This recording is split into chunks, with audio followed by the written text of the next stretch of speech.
nih teman-teman, dengan mata kuliah pendidikan anti korupsi dosen pengampu Ibu Ainul Suriah SKEP NS MPD.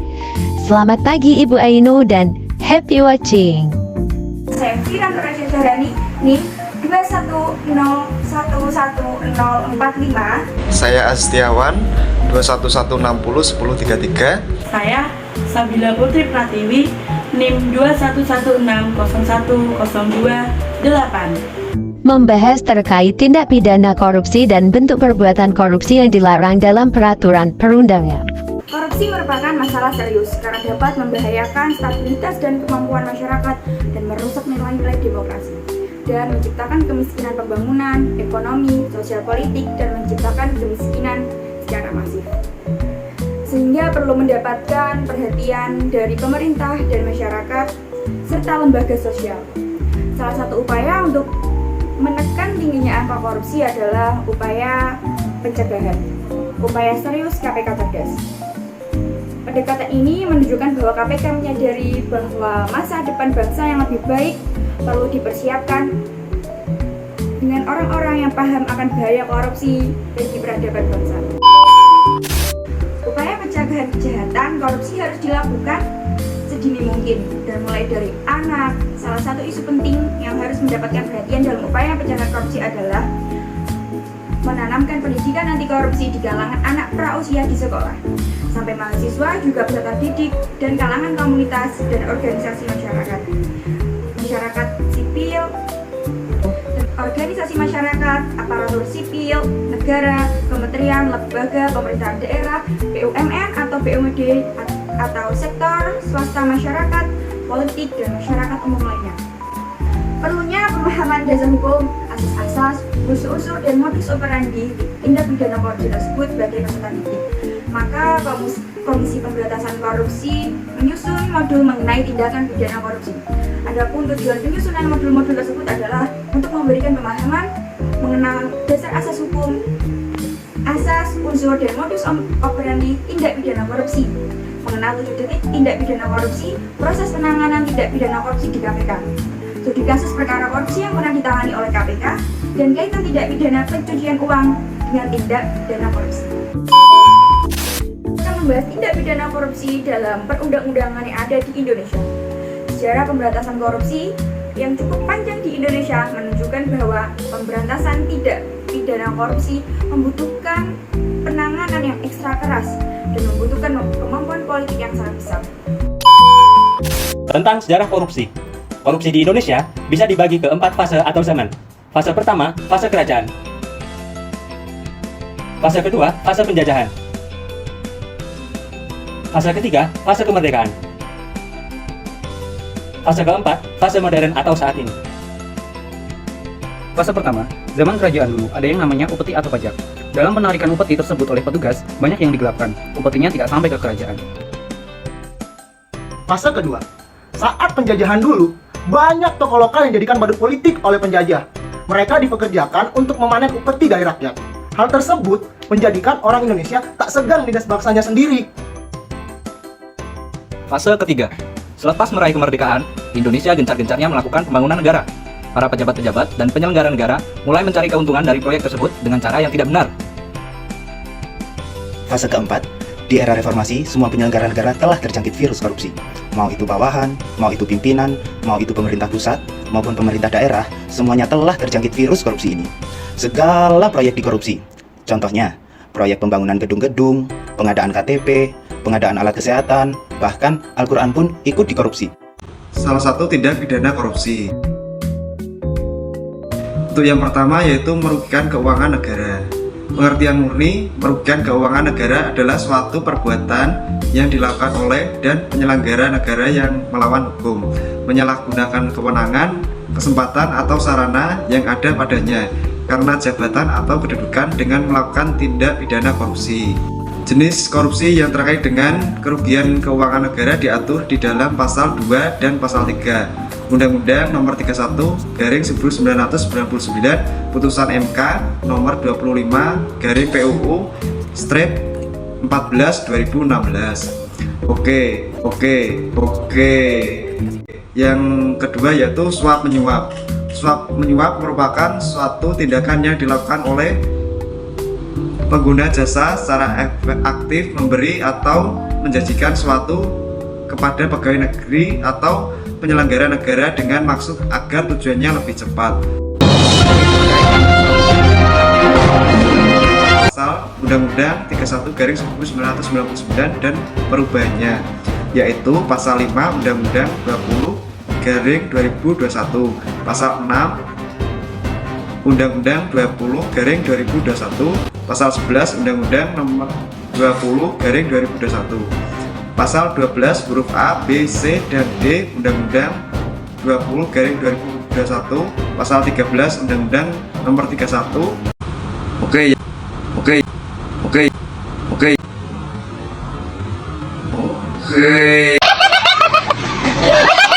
Selanjutnya yaitu nomor 3, penggelapan dalam jabatan. Penggelapan dalam jabatan adalah tindakan dengan sengaja menggelapkan uang atau barang berharga, melakukan pemalsuan buku-buku atau daftar-daftar yang khusus untuk pemeriksaan administrasi, merobek dan menghancurkan barang bukti, suap untuk melindungi pemberi suap, dan lain-lain.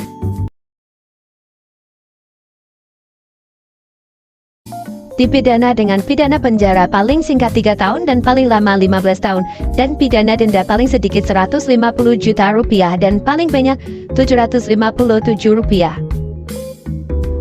Paling singkat 3 tahun, paling lama 15 tahun, denda 150 juta sampai 750 juta. Penggelapan yang dilakukan oleh orang yang penguasanya terhadap barang disebabkan karena ada hubungan kerja atau karena penjara atau karena pendapatan upah, untuk itu diancam dengan pidana penjara paling lama 5 tahun. Contoh penggelapan. Wah, bagus juga baju ini. Pengen beli tapi nggak ada uang. Aha, pakai uang perusahaan aja dulu. Kan bisa aku manipulasikan catatan keuangannya. Akhirnya kebeli juga. Contoh kasus penggelapan.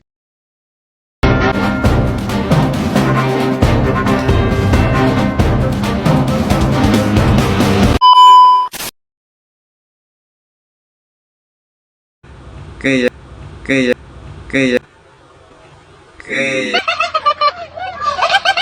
Yang berikutnya pemerasan. Pemerasan adalah perbuatan di mana petugas layanan yang secara aktif menawarkan jasa atau menerima imbalan kepada pengguna jasa untuk mempercepat layanannya, walau melanggar prosedur, maka tindakan tersebut tidak boleh dilakukan sebenarnya. Oke.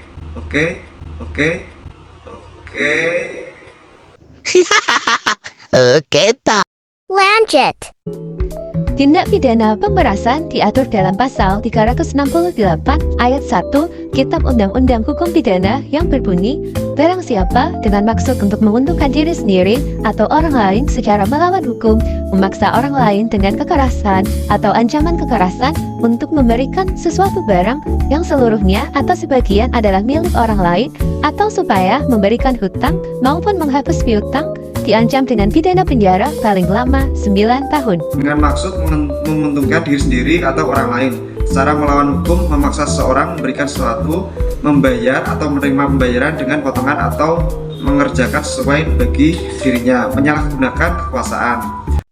Perbuatan curang. Lanjut. Perbuatan curang dilakukan dengan sengaja untuk kepentingan pribadi yang dapat membahayakan orang lain. Berdasarkan dalam pasal 7 ini terdapat 5 bentuk tindak pidana, yaitu pemborong, ahli bangunan yang pada waktu membuat bangunan atau penjual bahan bangunan yang dapat waktu menyerahkan bahan bangunan, melakukan perbuatan curang yang dapat membahayakan keamanan orang atau barang atau keselamatan negara dalam keadaan perang. Selanjutnya, orang yang bertugas mengawasi pembangunan atau menyerahan bahan bangunan sengaja membiarkan perbuatan curang sebagaimana dimaksud dalam huruf A. Orang yang pada waktu menyerahkan barang keperluan TNI dan atau Kapolri melakukan perbuatan curang yang dapat membahayakan keselamatan negara dalam keadaan perang.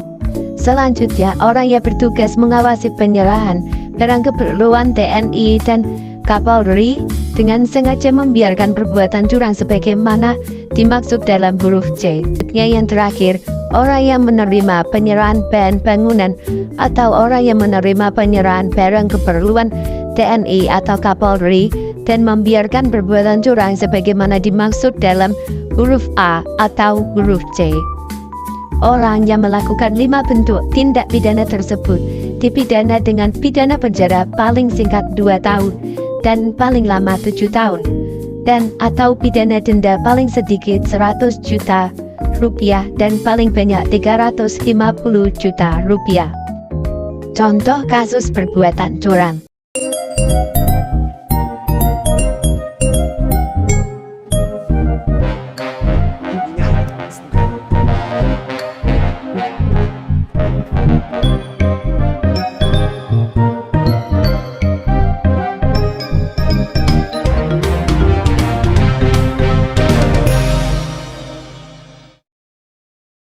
Lanjutan. 6. Benturan kepentingan dalam pengadaan.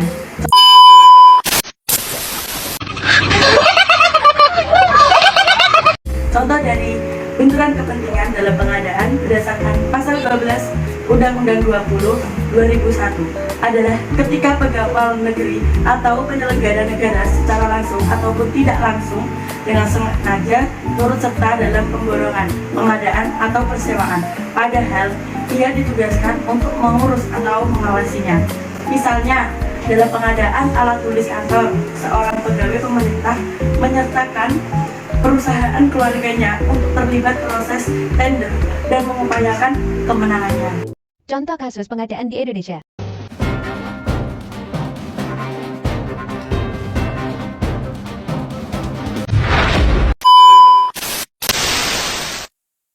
Lanjut. Nah, teman-teman, sebenarnya di Indonesia itu ada 30 kasus korupsi. Di antaranya, yang pertama, kasus TPPU flu burung. Kementerian Kesehatan mencatat hingga tahun 2014 terdapat 197 kasus flu burung pada manusia dengan jumlah korban meninggal mencapai 165 orang. Jumlah ini menjadikan Indonesia sebagai salah satu negara dengan jumlah kasus flu burung terbanyak di dunia. Yang kedua, yaitu swab CPNS 2014 Musirawas. News Update pukul 18 waktu Indonesia Barat bersama saya Fitri Megantara. Pemirsa, petugas Direktorat Tindak Pidana Korupsi Barreskrim Polri menggeledah salah satu rumah milik Hartono di Jalan Cipunegara 2, Cipayung, Ciputat, Kota Tangerang Selatan, Banten. Penggeledahan rumah tersebut terkait dugaan korupsi rekrutmen calon pegawai negeri sipil atau CPNS di Kabupaten Musirawas Utara pada tahun 2014. Yang ketujuh, yaitu gratifikasi. Berdasarkan pasal 128 ayat Undang-Undang 20/2001, setiap gratifikasi kepada pegawai negeri atau penyelenggara negara dianggap pemberian suap apabila berhubungan dengan jabatannya dan berlawanan dengan kewajiban atau tugasnya dengan ketentuan yang nilainya hampir 10 juta atau lebih. Maka pembuktiannya bahwa Laporan gratifikasi sekurang-kurangnya memuat sebagai berikut. gratifikasi tersebut bukan merupakan suap dilakukan oleh penerima gratifikasi yang nilainya kurang dari 10 juta, maka pembuktian bahwa gratifikasi tersebut suap dibuktikan oleh penuntut umum. Adapun sanksi pidana bagi pegawai negeri atau penyelenggara negara yang menerima gratifikasi sebagai tersebut di atas adalah pidana penjara seumur hidup atau pidana penjara paling singkat yaitu 4 tahun dan paling lama yaitu 20 tahun, dan pidana denda paling sedikit yaitu 200 juta dan paling banyak yaitu 1 miliar. Contoh video gratifikasi. Penerima yang dianggap melakukan praktik gratifikasi adalah pegawai negeri atau penyelenggara negara apabila berhubungan dengan jabatannya dan berlawanan dengan kewajiban atau tugasnya. Maka dari itu, sebelum menerima hadiah, sebaiknya cermati dahulu bagaimana perundang-undangannya, tujuan pemberian hadiah, berapa nilainya, keterbukaannya, apakah ada hubungan dengan jabatan atau berdekatan dengan waktu pengambilan keputusan. Lalu, apa yang harus dilakukan apabila terpaksa harus menerima gratifikasi? Penerima harus melaporkan gratifikasi yang diterimanya paling lambat 30 hari setelah penerimaan kepada KPK. Gratifikasi membawa dampak yang negatif seperti menurunnya kepercayaan publik, kualitas pelayanan, persaingan yang tidak sehat, hingga mengakibatkan tingginya biaya operasional. Direktorat Jenderal Guru dan Tenaga Kependidikan berkomitmen untuk mendukung program pengendalian gratifikasi. Mengendalikan praktik gratifikasi menjadi salah satu bentuk tanggung jawab Direktorat Jenderal Guru dan Tenaga Kependidikan untuk membangun lingkungan yang berintegritas. Keberhasilan dalam penegakan aturan gratifikasi tidak lepas kerjasama semua pihak. Manfaat penegakan gratifikasi tentunya akan dirasakan oleh semua pihak, mulai dari pegawai, instansi, hingga masyarakat. Program pengendalian gratifikasi tidak hanya sebagai wujud nyata dalam pemberantasan korupsi, tetapi juga memberikan nilai tambah bagi Direktorat Jenderal Guru dan Tenaga Kependidikan. Pengendalian gratifikasi menjadi pagar bagi Direktorat Jenderal Guru dan Tenaga Kependidikan untuk menolak setiap pemberian dan penerimaan yang tidak sah dari berbagai pihak.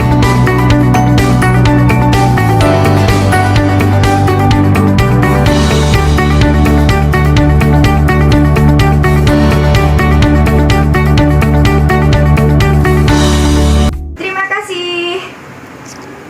Assalamualaikum warahmatullahi wabarakatuh. Semoga bermanfaat ya teman-teman untuk yang tadi kami jelaskan dan bisa menambah wawasan kalian. Assalamualaikum. Terima kasih teman-teman. Wassalamualaikum warahmatullahi wabarakatuh.